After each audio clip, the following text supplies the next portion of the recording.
And welcome back.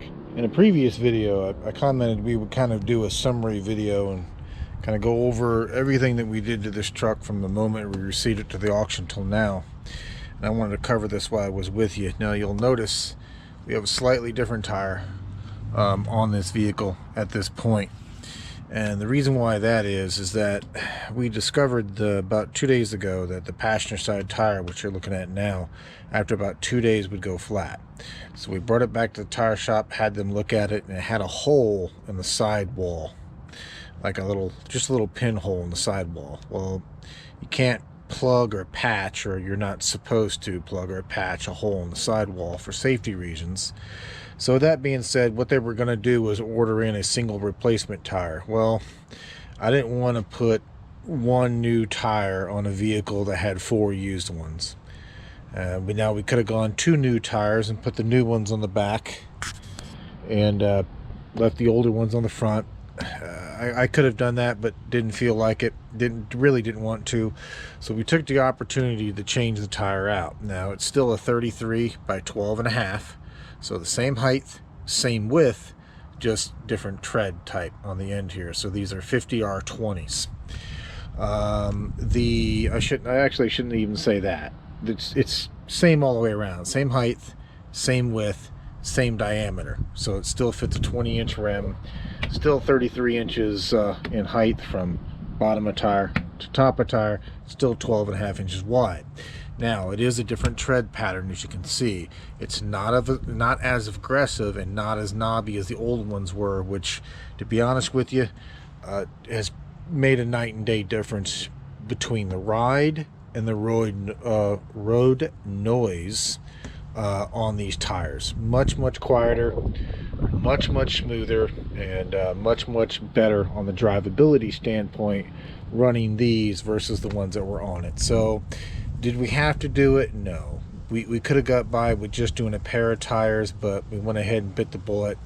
And again, just one less thing that the future owner needs to worry about now that it's been completely wrapped in, all brand new tires. But that being said, I'm gonna head back into the garage, get you set back up on this system. And just in case you were curious, that's the make of the tire there. It's just called Crusade MTs by this company, Vanzelia, but I can't even pronounce that, to be honest with you. But this was just a size tire that my tire shop recommended that we go with. Went with these because they've used these before on several other trucks, and they had them in stock, so that was the bonus there. So that being said, let me get you set up in a tripod, and I'll bring you back. One moment. And welcome back. So just as you saw in the first part of the video there, we went ahead and wrapped new tires all the way around, just to kind of recap it for you, just due to a hole or pinhole that was found in the sidewall. And as we stated outside, due to safety issues, you're not really supposed to plug or patch a hole in the sidewall, and not wanting to put a mix of used and new tires on the vehicle, we went ahead and took the opportunity, wrapped new rubber all the way around it, and tires, at least in my opinion, that still have an aggressive tread to it, but made the ride and handling and drivability of that vehicle much better. Again, not that there's anything wrong with the big aggressive grip type tires that it had on it, but it's not going to be anything quite that aggressive where it's going. And when you get this thing up to speed, it doesn't deafen you on the inside of the cab with a roar sound. But with that being said, I got you in the garage at this point, and what you're looking at is a stack of pretty much all the printouts that were done, looking up specifications and procedures and part numbers and so on and so forth that were done during the duration of the build on this 2009. And I said I would put kind of a list together of everything that we've done, just kind of trying to recap it. Now, I don't want this to scare you off or make you decide not to do a type of project like this. It's not here to scare you. It's here just to kind of give you an idea of some of the stuff that you you might get into and kind of learn from some of the mistakes that we've done here. Now, if you remember, this was an auction vehicle. Now, when we purchased this vehicle from the auction and we bid on it, and surprisingly, again, we won it because no one else bid on it, and the person that was selling it took the offer. And a couple items that we knew about going into this particular auction buy was that A, it was a theft recovery, meaning it was reported stolen and authorities recovered it, and B, it had unknown mechanical issues with it. Now, typically, at least the auction place I deal with, and I highly suggest if you have the ability to do this to do it, is that I use IAA, and they give you the ability. Now you have to pay for it, out of pocket, and I think it's about $150 to have a third-party independent inspector go out there and potentially inspect anything you're wanting to bid on. Now, provided you have enough days to do it, because what will happen is, they'll typically tell you about X number of days out before it goes to auction when it's going to come up. And normally that's when I send the inspector out. And it takes about 3 days from the time that you pay and you tell them you want an independent inspection on it for the inspector to get out there, do their work, and send you back a secure link to a very detailed report. It'll tell you everything going on with that vehicle. It'll tell you it'll tell you if they tried to start it, if they could start it, if they could drive it a little bit, so on and so forth.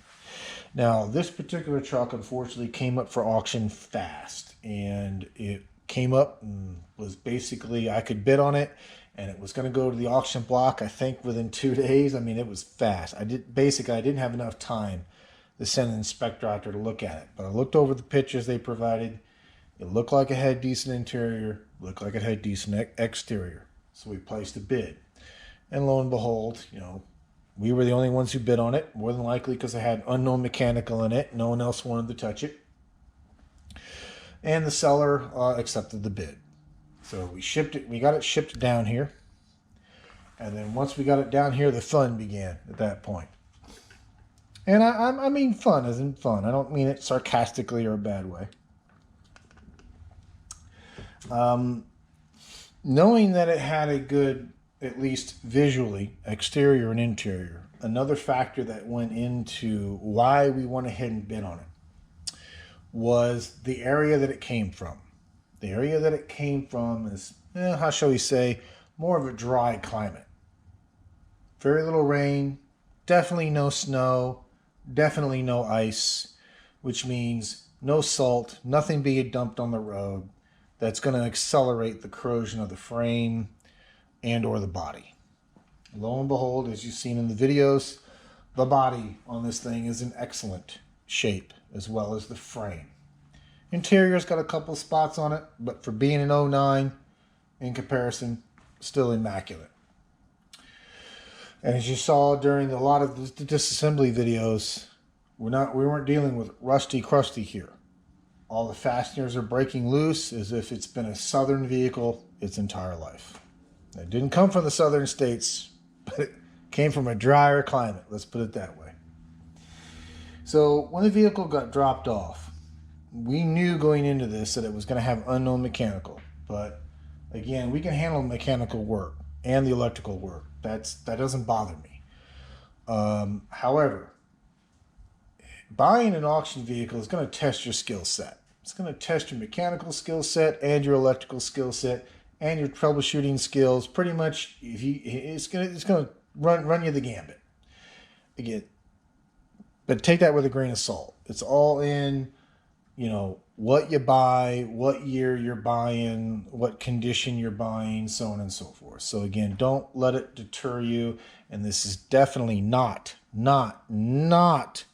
a rant against auctions and such. It's just that if you're going to buy from an auction vehicle, do your due diligence, do your homework, know what you're getting into is basically what I'm saying.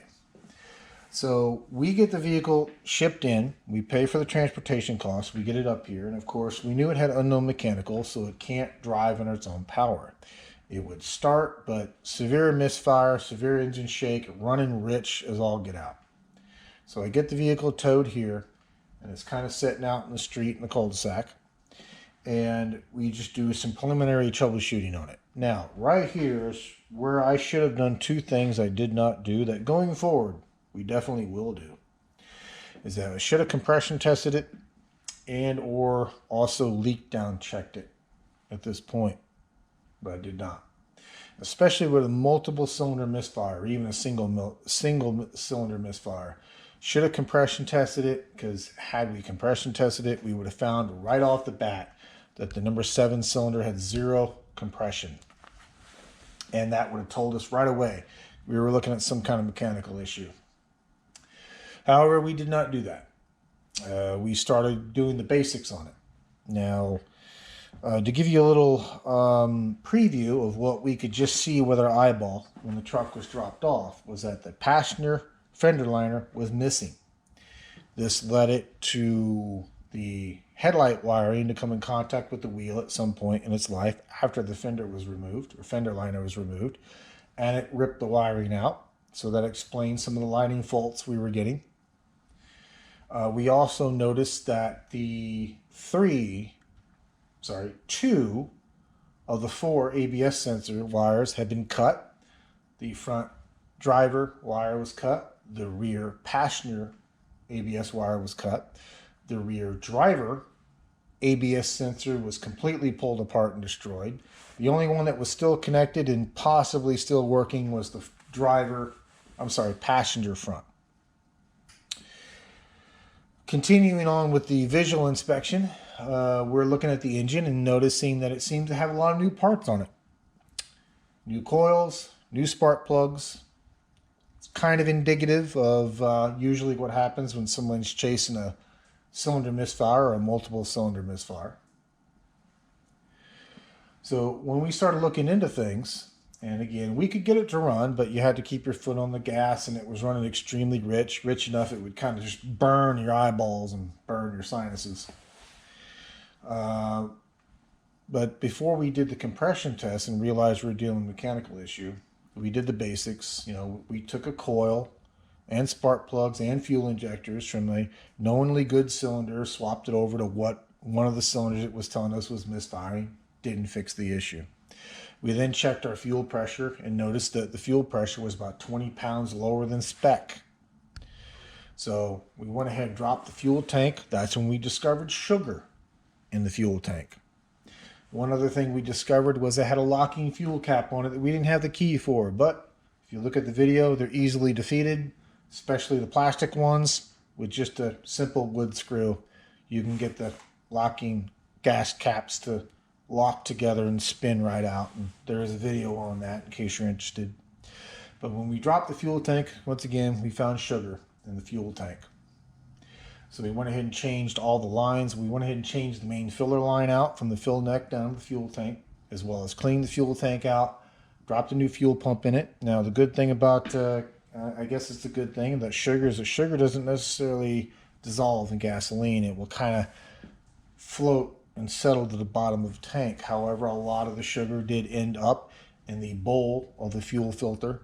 Some of it made it through the lines and got into a little bit of the fuel injectors on top. And what we discovered was that, now the good thing is about these fuel injectors is that they do have a filter in them, but we found one of these that had a bunch of crammed up sugar in it. Now, when we were testing these fuel injectors as well, we did find, I think it was a number 5 or number 7, one of the two, when we tested it with our scan tool, wouldn't click, so we could manually toggle these. So not only did we find a fuel injector that was bad and replaced it, we also found them crammed full of sugar, or at least one of them crammed full of sugar. So we, again, dropped the tank, cleaned it out, cleaned the sugar out, put a new fuel pump in it. We went ahead and took the opportunity to go ahead and replace the charcoal canister, which is part of the evap system. Since on this model, it is kind of attached to the top rear of the tank, kind of a bear to get to. So put all that back in. We then took the fuel rail and all the fuel injectors off of a 2012 Ram 1500 that we have here as a future project, and put it on a 2009. So that way we knew that the fuel rail and all the injectors came off a knowingly good working motor. So we weren't dealing with any potential additional fuel injector issues or any clogged fuel injectors. But all that, unfortunately, did not help. It was still running rough, still misfiring, although we had good fuel pressure, good and decent within factory spec fuel pressure. And we tested all of our powers and grounds. We knew that we were getting spark. We knew that we were getting fuel injector pulse. And we knew we were getting fuel. So at that point in time, we did the pressure check. Realized that number 7 was at 0 psi. And therefore, we knew we were looking at a mechanical issue. So we pulled the valve covers next. Found the number 7 intake push rod bent. And just laying in there, not even attached because it was bent. So at some point in time, something caused the intake valve in the number 7 cylinder to bend. Once that happened, it was catastrophic enough, and enough force got applied to it, basically shoving it back up into the cylinder head, that it also bent the push rod.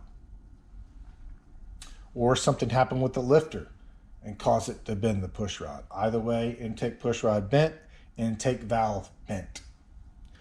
So we towed it up into the garage here, got it up on a flat spot so we can work on it, and we did the upper engine rebuild on this. Now, with that being said, when we tore the engine apart, since we knew we were looking at a mechanical issue, we found the multiple lifter failure, stereotypical lifter failure of a 5.7 that ate and pretty much an entire cam lobe off the cam and damaged a few others.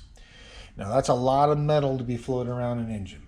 And when that happens, there are several individuals that you can actually rebuild just the upper end and probably be fine. But it's always a risk about how much metal has been circulated around that engine. Because remember, your MDS solenoids and also your VVT solenoid are oil pressure driven, which means anywhere oil could go, those shavings could go along with it. So when you do an upper engine rebuild like that, after having lifter failure that's definitely ground into a cam lobe, you're hoping and praying that the metal either made it to the bottom of the pan and settled there, or the screen and the pickup tube is keeping the pump from picking up the metal fragments, and or that your oil filter is catching those contaminants and not allowing them to circulate any further. But we chanced it. We took the upper engine apart, as you saw in the videos, and replaced the damaged components, meaning cam, lifters, push rods. We replaced not just the bent valves in it, but all 16 valves. Relapped everything, new valve seals. Also upgraded from damperless spring or dampered springs to damperless springs. This is a damperless spring here. And this is the old factory ones that were on it. It's got that shield on it. That's what you call a dampered spring. Got everything put back together, as you saw in the videos. And lo and behold, it would start, run, go to idle. But as you saw in the video, unfortunately, cylinder 1 would start to misfire at idle. And if you raise the RPMs up, cylinder 7 would start to misfire. So we started looking into the causes of the misfire, and we knew it wasn't a fueling issue. We knew it wasn't a spark issue. And we knew it wasn't a fuel pressure issue. So at that point in time, we then did a leak down test. A compression test first of the number 1 cylinder. We only got about 83 to 85 psi out of that cylinder, which is not good, not for that motor. Should be 120 minimum. And to be honest with you, I've done a compression test on a couple of 5.7s here, and generally it's over 200. Even on a used engine, I've seen over 200 psi. And I really couldn't find a determination online, to be honest with you, about as far as what should be minimum, other than individuals saying this should be about 120 minimum. Either way, 83 psi wasn't going to cut it. That's why when you were giving it the gas and it's running at high idle, it's able to build pressure and maintain it at a higher RPM. But when it comes down to idle, it can't do that, and that leak becomes more prevalent, thus a misfire. So doing the leak down test on it, following that, we were getting about 20-25% blow by on the number one cylinder with the rocker shafts removed. Again, we removed the rocker shafts to make sure the valves were closed on that number one cylinder, and we were seeing, again, 20-25% blow by, which means if it's not leaking through the exhaust or intake valves, there's only one place left it can go. Either cylinder head leak, which we pretty sure we didn't have because we had new cylinder head gaskets on it, and other than that, it had to be blowing by the number one piston rings. Now, we kind of proved that out as we were draining the engine oil in that, and I believe it was either that video or the following video, but we had the leak down tester going, and I took out the drain plug oil and drained it, and then I could put my thumb over the drain plug opening, and you could hear the sound of the tone of the air rushing through change as I would put my thumb over the drain plug bolt opening and then let it go. So that kind of confirmed that we were getting excessive blow by on the number one cylinder. So knowing that we were getting blow by, knowing that it was going to need either cylinder wall work done, piston rings, or both, we went ahead and took the election to pull the motor at that point. So we had the motor pulled, got it stripped down, got it off to the first machine shop. The first machine shop, after about a month, I finally called them, kind of wanting to know what was going on because I wasn't getting a status update. And I understand that machine shops are generally busy, and generally they'll only contact you, A, if it's done, or B, if they're running into issues. After a month, I called them. For whatever reason, they hadn't worked on it, they hadn't touched it, it was sitting there. Guy got real defensive about it for whatever reason, basically told me to come get the motor. Matter of fact, it was still strapped to the pallet I dropped it off on. So I found another machine shop in the local area, hands down, night and day difference, bent over backwards to deal with me. I told them what was going on about the first place. They hadn't touched it. They said no issue at all. They took everything in and immediately started to work on it the day I dropped it off. They ended up doing the following. We asked for a short block to come back. The short block got done. They ended up polishing the crank, put new crank bearings in. They bored it out 30 thousandths, so it's a 30 thousandths overbore. So it ended up getting new pistons, new piston rings, new connecting rods, new crank bearings, new, as I said, new cam bearings as well as when you saw the motor when we were assembling short block, you see it all got dipped, it all got cleaned, and also painted, which was kind of nice. And they took it a step further. They evaluated the heads and said that the heads didn't need to be surfaced. The block didn't need to be redecked, which was nice. And they also made me bring the cam in because they wanted to verify cam fitment. They didn't want to release the block to me without installing the cam because they didn't want me to run into cam fitment issues and have to bring it back, which was nice. Now, we got it here, as you know, started assembling a short block back into a long block. Now, the whole time that engine was at both machine shops, the first one and then when we moved it to the second one, we were working on items that we could work on the truck that didn't require the motor to be there. And that's where all the electrical issues came into play on the inside of the cab. So let's recap those real quick. We removed the dash to address the blend door actuator failure, which was at the kind of the top of the HVAC box. We found out that by removing the dash, we didn't have to remove the HVAC box because using a ratcheting wrench and a little Phillips bit, we could deinstall that actuator and put a new one on. Now, while we were there, we went ahead and replaced the other 3 actuators on that HVAC box. Again, we were there, we had access to it, we had the dash pulled apart, and went ahead and changed basically all 4 HVAC actuators out. While we were pulling the dash apart, if you remember, we discovered where the previous owner poked a hole into the HVAC box to get air circulation because with that blend door actuator being bad, it wasn't allowing efficient heating or efficient cooling. Now, thankfully, where they broke into it is the same spot it would normally have a cabin air filter if you had a high enough trim level to get it from the factory. So we were able to finish cutting that piece of plastic door out, put a filter in it, and put the filter cover over it, basically adding a cabin air filter to fix the hole they punched into it. And it's a pretty popular modification that a lot of 1500 and 25 and 3500 Ram users do that didn't get it from the factory. It's a pretty easy one to do, thankfully.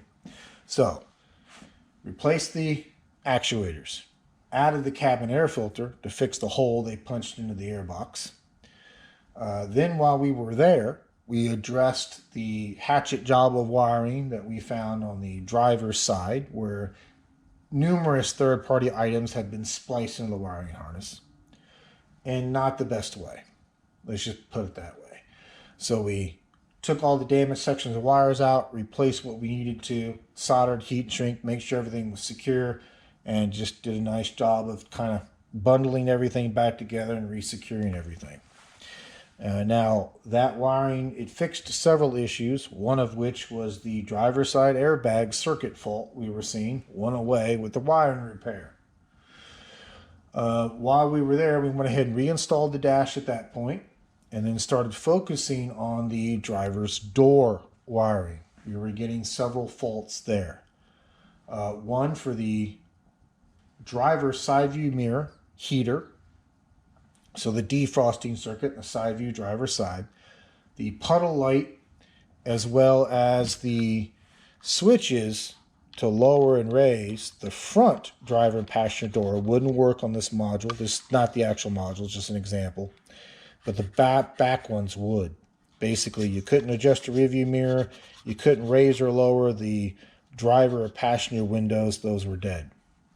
So on the rear view mirror, side view mirrors for both sides, we ended up ordering new aftermarket puddle lights and getting those assemblies replaced. For the driver's rear view mirror, we ended up ordering a third-party replacement glass with the heating element in it, getting that changed out.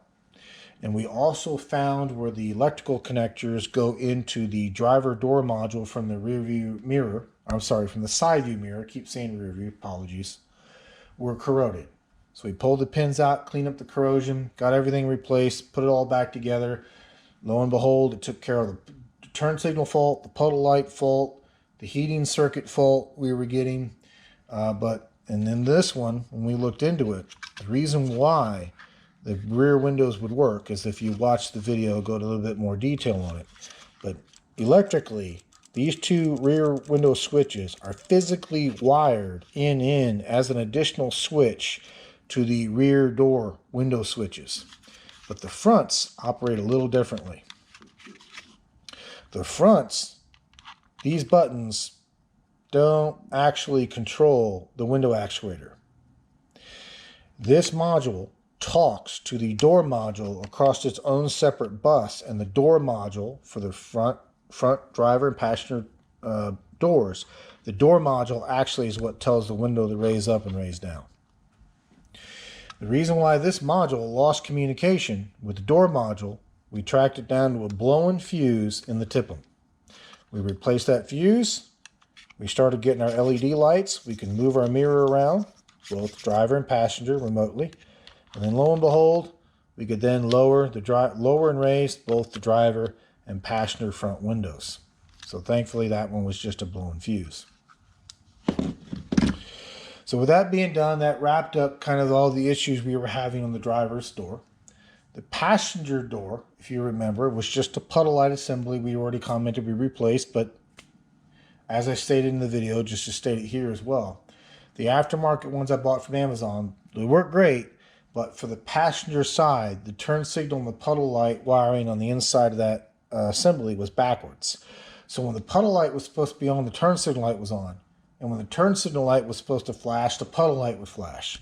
So as I said in the follow-up video, I just took their assembly apart and took the two main driver wires out, swapped them and resoldered it, put the assembly back together. That fixed that issue. We also found corrosion as well in the two connectors that go in the passenger door module. So we depinned the connectors, cleaned everything up with some connector cleaner, got it all reassembled. That made the door module happy again. So that took care of all the electrical issues on the passenger front door. While we were at it, Again, while the engine was being worked on, we started to address the ABS sensor wire on the back passenger one. If you remember, it was cut. So while we were splicing that wiring back together, we noticed a deep groove cut into the rotor of the rear passenger side. So that meant we were kind of looking at least at doing rotors and brake pads at that point. So we went ahead and got the wiring taken care of for the rear passenger ABS sensor. Replaced all 4 ABS sensors in this truck.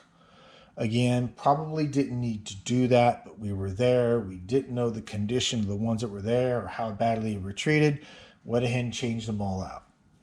Because remember, the rear driver's one was pulled apart and completely destroyed. While we were changing out the ABS sensors, we went ahead and did rotors and brakes all the way around, to include doing the rear e-brake shoes and hardware. Again, this vehicle is going to an individual, and when we drop it off, we want to make it as worry and trouble-free for as long as possible, which is why we kind of want to change a lot of the stuff out. Because if you watch the brake videos, you're probably looking at the brake pads and going, well, you know, there's still plenty of meat in those. Why did you change them out? Again, we were there. We were putting new rotors on it. I didn't want to put old pads on new rotors, so we just went ahead and changed them all. So we got all the ABS sensors that were cut, replaced. We got the wiring harness repaired for the one in the rear. And like I said, the 2 rear and 2 front sensors changed out as well. So with all that being done, I think we were also looked at a bulb out fault on the rear driver's side.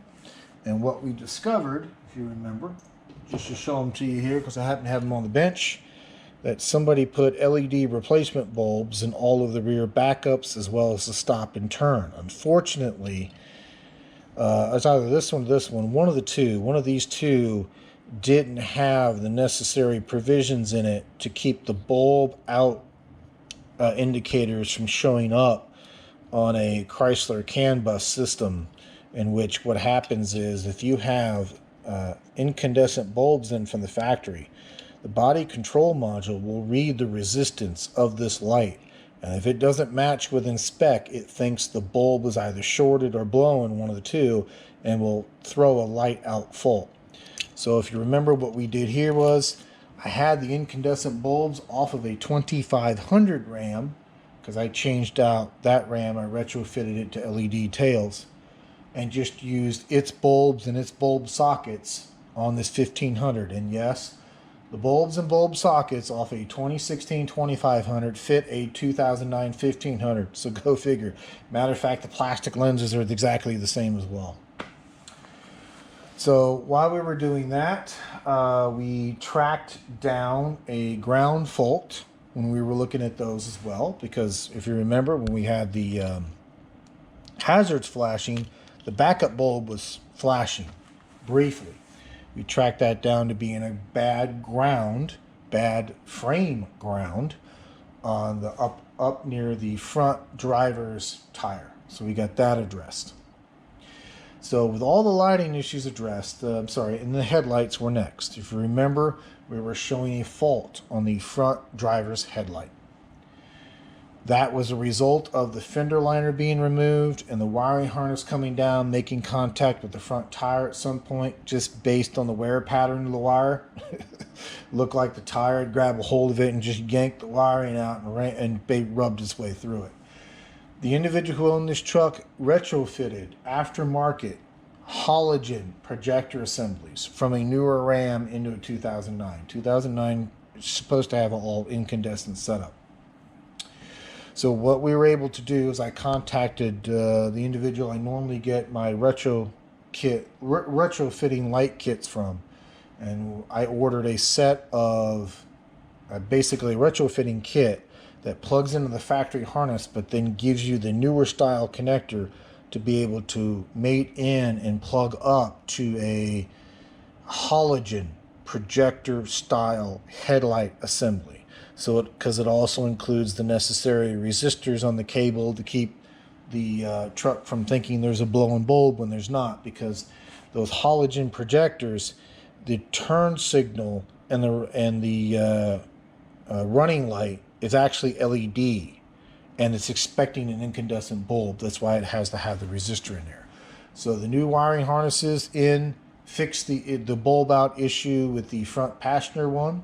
Again, since wiring all got chewed up by the tire, it had to be replaced anyway. So the retrofit kit fixed that one. And I think with that took care of all the electrical gremlins that we were hunting down. So it was the broken or cut ABS wheel speed sensor wires, the headlight wiring, the wiring in the front on the front driver and passenger doors had to be addressed. The puddle lights, the turn signal lights, and the side view mirrors.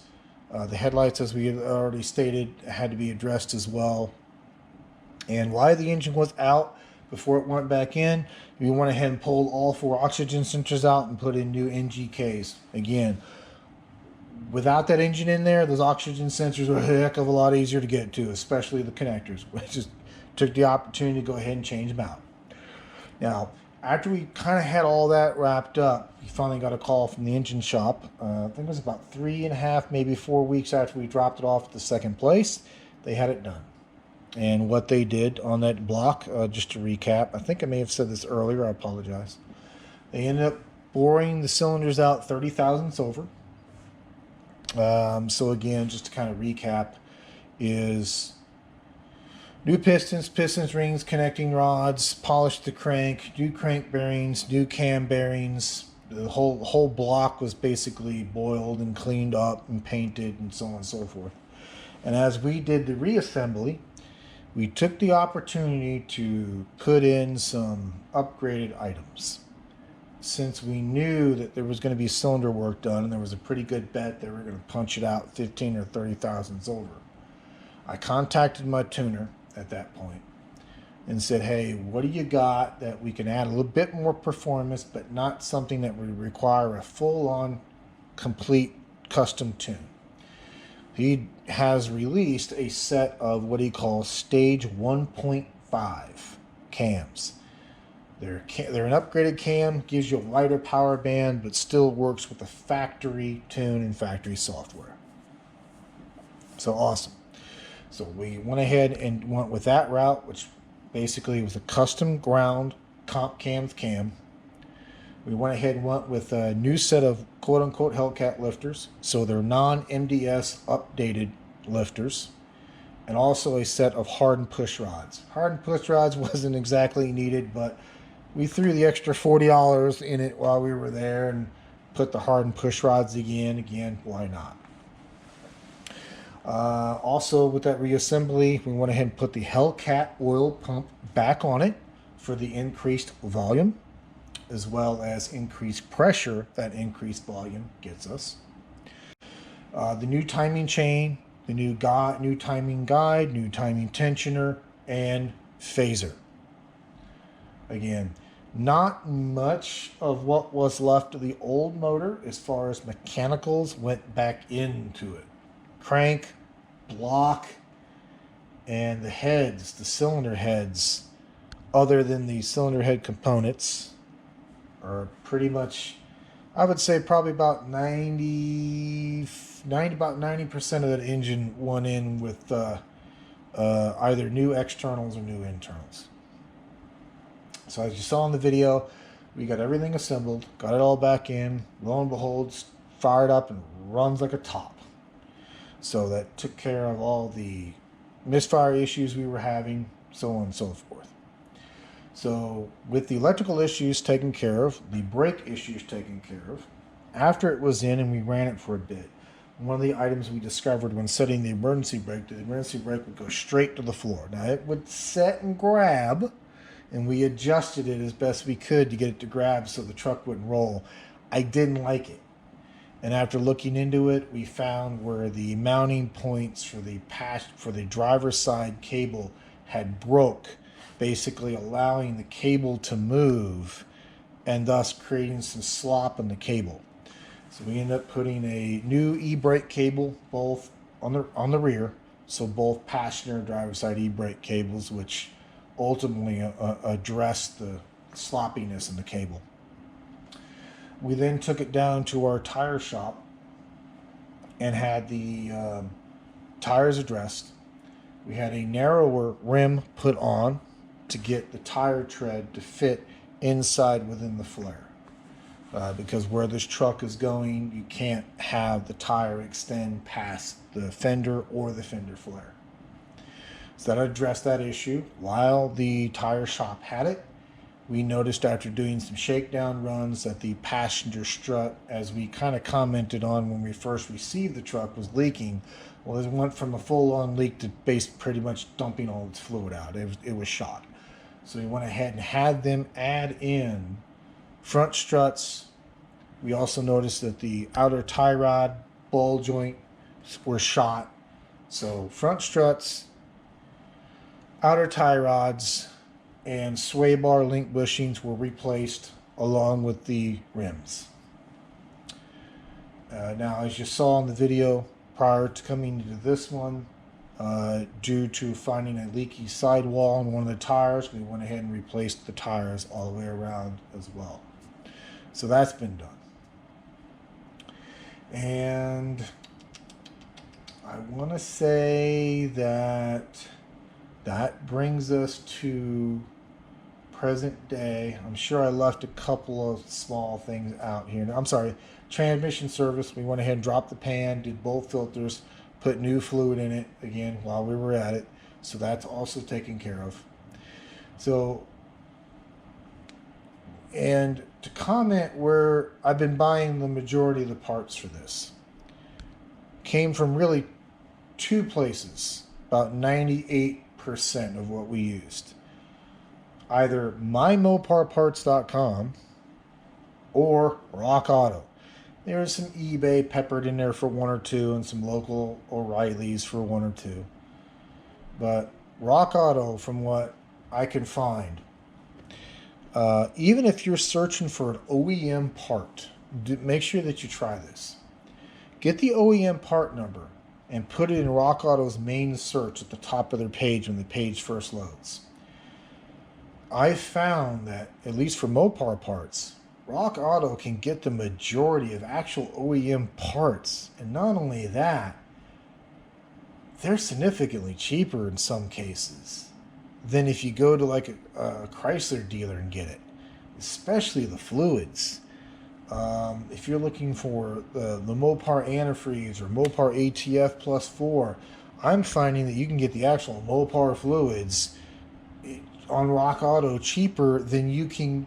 They're actually, again, they're actually cheaper than the third-party fluids are. So, if you can get the actual OEM fluid for cheaper than the third-party fluid, then, why not go the OEM fluid?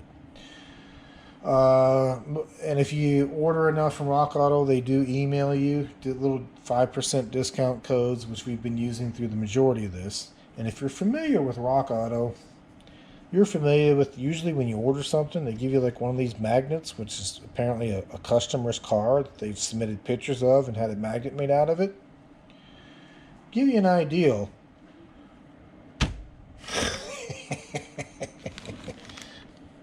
That is a stack of Rock Auto magnets. So each one represents at least one box or one order. Needless to say, we've placed quite a few orders from Rock Auto for parts in just this build alone. That's a pretty thick stack. Again, it's not a complaint. Don't get me wrong. I'm not doing it to complain. I'm not doing it to try to shy you away from a project like this, but just to kind of give you a recap of everything that we did from the time that we received it off of the transporting truck from the auction till now to make it running and driving.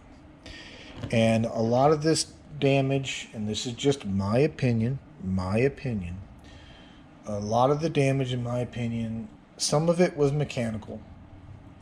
Some of it looks to be very much intentional, to be honest with you. ABS wiring doesn't cut itself. even if it got caught up in the suspension somehow and got pulled apart, it would look like it's got pulled apart. It wouldn't look like it was a clean cut, which some of that wiring was. Again, just don't want to speculate it there, but again, just my opinion that, you know, some of it doesn't look like it just, occurred by accident. Let's put it that way. So with that being said, again, it's not a deterrent. It's not a complaint. It's not to try to shy you away from doing a project like this. More of just to kind of, to hopefully give you an idea about some of the issues that if you get a used vehicle, or especially an auction vehicle, that you may have to look into, that you may have to troubleshoot it. One thing an auction vehicle will do, at least in this case, is definitely test your skills. It's going to test your mechanical, your troubleshooting, your electrical skills, you name it. Again, it's all in kind of what you're getting a hold of as well. And if I didn't mention it before, I do apologize. But again, what you're looking at is the printout of pretty much all the documentation and torque specs and everything, that a lot of it that we used on this build, all from All Data DIY. They have several different categories of subscriptions you can sign up for. I usually do the 3-year one and whatever I'm working on, just so that I've got access to it. So in case they make updates to it like a year or so later and I gotta go back and reference, I get those updates. But as you can see, you can go out there and print in PDF pretty much all of their diagrams. So if you only need it for a month, that month may give you long enough to go out there and print or PDF what you need and just go back and view, reference it later. But there are several places online you can get documentation such as this, but I've been happy with the All Data DIY setups thus far. Now, along with this, as I stated on the engine, I forgot to mention this, I apologize. Now, in full fairness, the engine does run factory software, as we stated, with a factory tune. I did go in, as you saw on the build, and put in the block-off plugs instead of putting the MDS solenoids back in. And one reason for that is, you saw when we took the engine apart the second time, those MDS solenoids have a little magnet on the bottom of it that's made to catch debris. And you'll see what came out of that engine basically looked like metal paste because they're having so much ground up metal in it. Since those MDS solenoids weren't going to be used, I didn't want to put dirty ones back in, but I also didn't want to pay almost $40-something a piece for new ones just so they can sit there and do nothing. That's why we put the block-up plugs in. Now, in order to keep the computer from setting a code, because it would see that the solenoid was unplugged, because even though it wouldn't use it, it's going to try to self-test it. That's why we plugged the tuner in. And the only two things we did from a tuning perspective was we turned the MDS off permanently and we fixed the tire size. It had somebody had programmed a 31-inch tire size in it instead of a 33. That'll affect the speedometer. That's why we did it. And the shift solenoid that keeps you from dropping it into gear unless the key's in and your foot's on the brake, that was fixed, but it was fixed via a recall by Chrysler. So we just had to make the appointment, drop it off. They took care of all the parts, the labor, didn't cost us anything. So, yay recalls on that point. Again, it was a safety recall. Even though it was an 09, it was still covered because they have to cover it. So we built it up. It's slightly better than a factory motor. I would say a bit more than slightly better, but better than a factory motor at this point, with the MDS turned off on the tune and the tire size adjusted. Other than that, it's 100% factory. All the parts that went back in it were all factory, typical OEM Mopar parts, if I can get a hold of it. Again, you saw me use a lot of OEM parts, OEM Mopar parts on this one, and you don't have to go down this route if you don't want to. It's just my preference, especially with electrical parts, especially on Chrysler engines, is to use an OEM part. I've seen a lot of cases where A lot of the aftermarket stuff, if it works great, but if it fails, it tends to want to fail early. So again, take that with a grain of salt. If you're happy with using aftermarket parts and you've never had an issue with it, yay team. But if you buy an aftermarket one and it fails 30 days after you get it, you kind of have to start looking at some of that kind of stuff again. Again, not saying that you have to do it. It's just my preference, especially for electrical items, and especially when it comes to Mopar. Now, you saw me use third-party seals on this one. I've used Felpro plenty. I've used Mall plenty. Had no issue with using third-party seals at all. And like I said, I even do use third-party parts on occasion, like the rotors and the brake pads and the e-brake cables and the e-brake hardware. All that, if you go back and look at the videos, all of that was, all third-party, mainly for the brake stuff, all Rebestos. But I'm starting to ramble on a little bit, but I wanted to put this video together because I promised you I would, and kind of give you a summary overview of everything we did from start to finish. I know I've said this a couple of times, but just want to reiterate, it's not meant as a complaint. It's not meant to scare you off. I put all this out there in an event to educate, to kind of show you some of the systems that you might get into when you're either A, getting a hold of a used vehicle, or B, getting a hold of a vehicle at an auction, or maybe you're looking for a project type vehicle and you're going into it knowing that it's got some kind of mechanical issue or electrical issue, just to kind of give you some of the things you might want to troubleshoot, or some of the items that you might run into while you're troubleshooting. Again, I like these kind of projects because they do test the gambit of your knowledge. They push you into areas that maybe you haven't dealt with before, and kind of force you into learning new things. But with that being said, I hope this information was helpful to you, and if there is an aspect of this summary that you want me to drill into even more, just put a comment down below. Let me know. We just hit the 1,100 subscriber mark on this channel. I didn't think we were going to get that high this year, to be honest with you. I thank each and every one of you. Also, if you haven't subscribed, please consider doing so. Also, our watch hours have doubled in the last month alone, which is phenomenal to see for channel growth. With that being said, I also want to, if you held on this long, make a shout out to NZ Mopar Outlaw Customs. He recently gave me a shout out in one of his videos, and as you more than well know, we finally hit the monetization point at this point and got accepted in the YouTube partner program. We're going through the necessary steps that we need to in order to complete entry into that program. And NZ Mopar Outlaw Customs down in New Zealand, if I remember correctly, is right on that cusp of getting the necessary. He has the necessary subscription count, but he's right on the cusp of almost having the amount of needed watch hours. So I'm going to put a link. I'm going to try to put a link up here on the screen. It'll definitely be a little box you can click on at the very end of this video that'll take you out to his channel.